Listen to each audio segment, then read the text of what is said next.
ფოტოს გაყალბების კიდევ ერთი საშუალებაა დადგმული ფოტოები. აქ ფოტოგრაფის მიერ დადგმულ სცენას გვასაღებენ როგორც რეალურად მომხდარ ახალ ამბავს. თანაც შეიძლება ფოტოზე აღბეჭდმა ადამიანებმა და ზოგჯერ თავად ავტორმაც კი არ იცოდნენ ამის შესახებ. ამის ერთ-ერთი თვალსაჩინო მაგალითია საუდელი ფოტოგრაფის აბდულ აზიზ ალ-ოტაიბის მიერ საკუთარი არტ პროექტისათვის გადაღებული კადრი, რომელშიც მისი დიშვილი მონაწილეობს. მოგვიანებით ეს ფოტო გავრცელდა როგორც სირიელი ბავშვი მშობლების საფლავთან.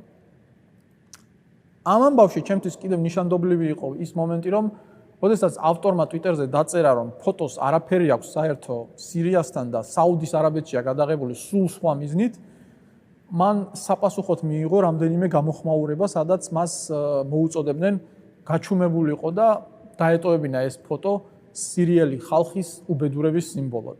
აი ასე იმარჯვებს პროპაგანდა ნამდვილ ამბებზე.